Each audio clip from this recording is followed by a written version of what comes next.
darkness everywhere, Mr. Lincoln.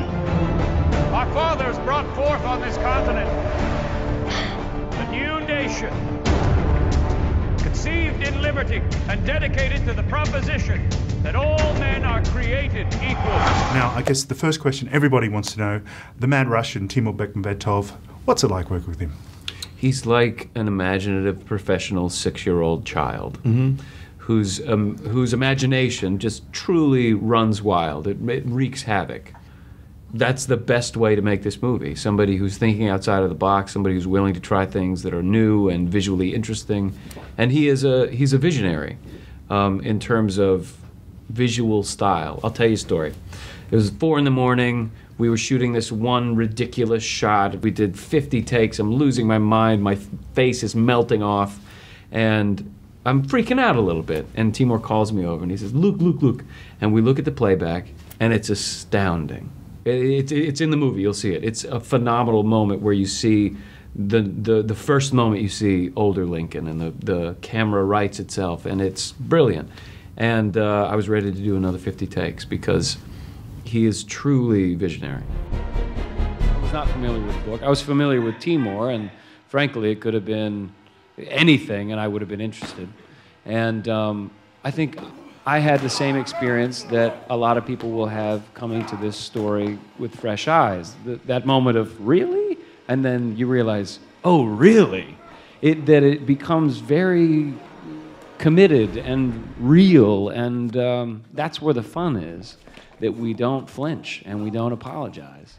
Though it is called Abraham Lincoln Vampire Hunter, that's where the joke ends. We really commit to his life and what we know about his life and what we researched about his life. And as an actor, it's crack, it's perfect, it's what you love to do. And then you throw vampires in and it's a dream job.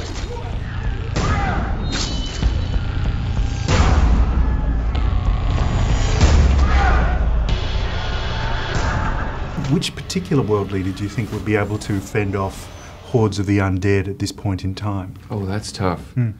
I think Putin would give them a run for their money. He's a badass. I think he would be unflinching and ruthless. I think Angela Merkel probably has some hidden power that we don't know about. Those two team up. Yeah. Sure. Putin bare-chested on a stallion. Yeah. This is kind of like Buffy becomes president. And I'm just wondering whether this is something that you find offensive or deeply... I am deeply honored by any comparison to anything Joss Whedon has anything to do with, because I'm a big fan. And, you know, if I can ever achieve 1/10 of what he's achieved, I'll die a happy man. So, you know, I was a Buffy fan, an Angel fan. I was a fan of, you know, well, the original Buffy the Vampire Slayer movie.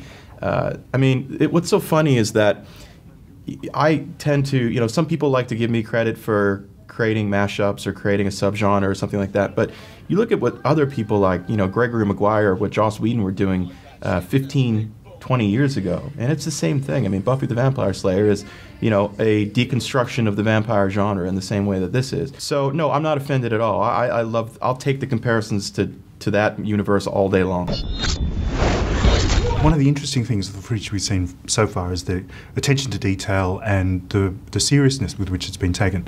Now, Ben, you're a classically trained actor, and when it comes to signing on with something with an audacious title as Abraham Lincoln Vampire Hunter, what does your agent say to you in saying, hey, you should check this out? How does that process work in your mind when suddenly this is presented to you? Well, the first question I ask is, who's involved? Got Caleb Deschanel behind the camera, Tim Burton producing, Timur directing, Seth writing it. Once you answer all those questions, and they're people that I trust and believe in and am excited to work with, it becomes kind of a no-brainer at that point. So no matter how insane the idea, if the people you like are working on it, it must be okay? Oh, yeah. Because that's what it is. I mean, it is a collaboration of artists. And no matter what the title is, it's going to be a product of those people.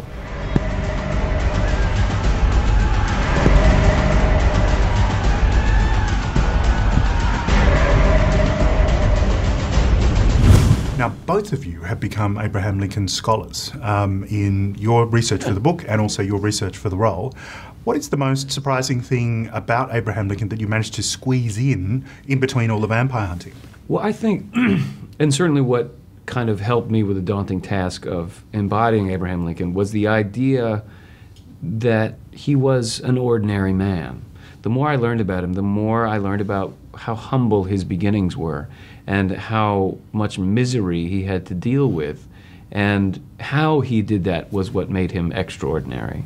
He made himself into a superhero out of nothing. He was raised in a log cabin, largely self-educated, taught himself to read, for crying out loud. He was an ordinary man that did extraordinary things for our country. That was, to me, the most surprising when I began researching the man, is how tragic his life was. Mm-hmm. That there was not a 2-year period after he's 9 years old where he didn't have to endure some tragedy that could have very easily ended his will to live. Sure. And almost did on several occasions. And, you know, the man was just a force of nature. He had such an extraordinary will to persevere and to better himself and to, you know, make something of himself. And what's interesting is, like in the film, in real life, it all began, in my opinion, with the death of his mother, who he worshipped and who was his light and his warmth and his life. And when he was 9 years old, he lost her tragically and really did sort of at that point rededicate himself to living to honor her memory. And that's where the genre story kicks off for young Lincoln as well. So I'm going to open the vault now. I would invite you all to either look at the security camera up there for a minute or turn around. Whoa! Oh, look at that. Need to go. But that's the real deal right there. A little more famous than some. I'm guessing it's a hat. Wow. That is fantastic. Thank you very much. Very cool. Wow. You were telling me, Ben, before that the axe is completely real and works perfectly, which is possibly the coolest thing I've ever heard. Sure. Can you tell us a little bit more about getting that axe for the first time and trying it out? Well, I mean, it's so interesting because Lincoln was an inventor. It's not far-fetched that he would be putting a shotgun in his axe. He invented this pontoon boat that when it got into shallow water, these bellows would inflate, thus raising the boat out of the water. He was a very inventive and curious and creative individual. And luckily we had some genius armorers, and they put a bayonet and a shotgun in my axe, and it was remarkable. And there are all these kind of really earthy, strong, masculine men, and one called me over. He said, "You want to shoot it?" I said, "Absolutely," and he loaded it. I mean, it would deafen you. It was so loud. There's interest, obviously, in the book, but also the fact that there's a very different story in this particular film. So if you've read the book, you won't actually have too many spoilers. You won't. No, we had to invent quite a bit for this film because, you know, the book really follows Lincoln's life beat by beat up until he is, you know, sitting in that box in Ford's Theater and gets his brains blown out. And, you know, that doesn't make for a big sort of climactic ending of a big 3D spectacle action movie. So the first thing we needed was a climax. The second thing we realized we needed was a baddie. We needed a really strong villain to, you know, in the book, Lincoln is fighting against this sort of existential, faceless vampire threat. And, you know, we needed an Adam. We needed a Rufus Sewell, and so we created him. And, you know, it's interesting. The book and the film are similar in a lot of ways in that they both try to honor the real legacy of Lincoln, and neither of them ever wink at you and say this is all a joke. We actually do take this absurd premise and deliver a very straightforward, very serious story behind it. But yes, there are a ton of differences between the book and the film, and that was, for me as a screenwriter, was the biggest challenge by far. Was, you know, getting my ego out of the way and not to be too precious about clinging to every little detail that I liked about the book, and accepting the fact that this was going to be its own piece and work on its own levels. And I think that we got there. Yeah, it's a different medium for crying out loud. Mm-hmm. People are now starting to throw pitches at you. Well, what else can we mash up? Obviously, Anne Frank, Zombie Hunter. Not touching that one with a 10-foot pole. But is there something in the future for Seth Grahame-Smith that you're excited about that you can tell us a little bit about? Well, Woof. Well, I mean, there are a few things going on right now that are interesting. I just finished writing an animated movie for Tim Burton that we're producing together, and it's very much sort of a love letter to the classic monster movies that I grew up loving. And we're working on a whole host of things. I'm adapting my new book, Unholy Night, right now for film, producing that with David Heyman, thinking about what book I'm going to write next, and producing some interesting projects right now in the States. But in terms of the mashup of it all, I don't know that my next book will necessarily be a mashup. I mean, I don't know, maybe my publisher might not want to hear that, but I grew up a fan of genre literature. I grew up a fan of Stephen King and Isaac Asimov and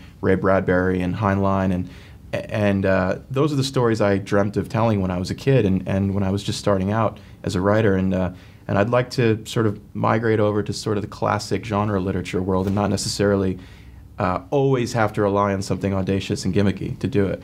But we'll see how that works out. All right, now, and very, very quickly, PPZ, any chance that's going to be in the screens anytime soon? I hope so.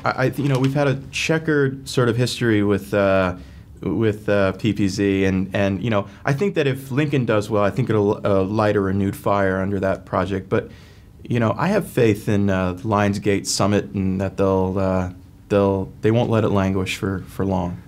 Fantastic. All right. Well, Ben Walker, Seth Grahame-Smith, thank you so much for your time. thank you. Thank you, man. Vampires have been in the New World for centuries, Mr. Lincoln. It's time we had a nation of our own. I shall kill them all.